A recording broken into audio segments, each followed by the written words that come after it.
Hello, math friends.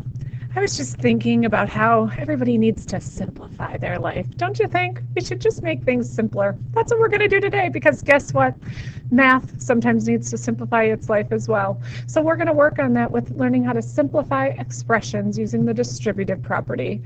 Let's take a look at a problem that can be simplified using the distributive property. I want you to notice some of the vocabulary here that we're saying simplify and we're also saying expressions. So there's no equals here. There's not going to be any solving for x where we know exactly what x is. It's just making it look simpler.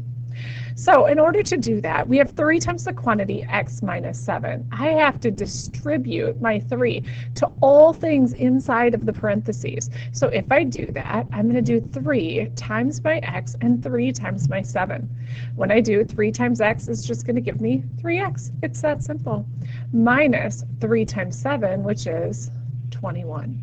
My new simple expression is 3x minus 21. That's it. That's our answer. Let's try one that's a little bit harder. What do you say? I might have a negative 5 times the quantity negative 2h minus 3. And I just want to make it a little simpler. So I'm going to distribute my negative 5 through my parentheses. Negative 5 times negative 2 gives me 10h. And negative 5 times 3 is going to give me minus a negative 15. Now look at, we get minus a negative. Whenever I see minus a negative, I always want to turn it into plus the positive. So my new simpler expression would be 10h plus 15. You know, I tend to think that when you learn things like this that make your life, oh, look at, I made that a little messy, 10h plus 15.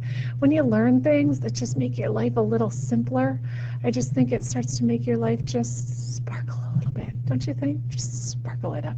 Let's try one more.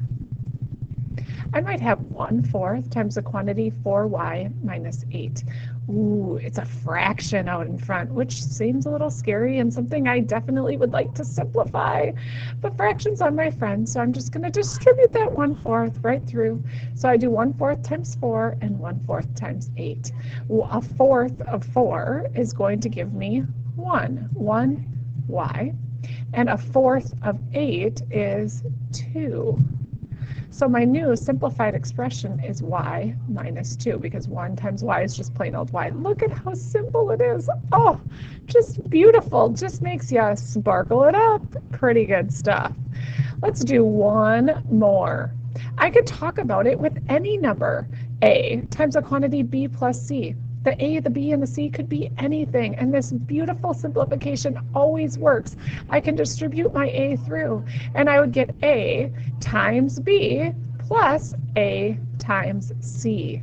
So it doesn't matter what I have. If I have variables, if I have numbers, doesn't matter at all. It works. I can simplify it all and sparkle it up.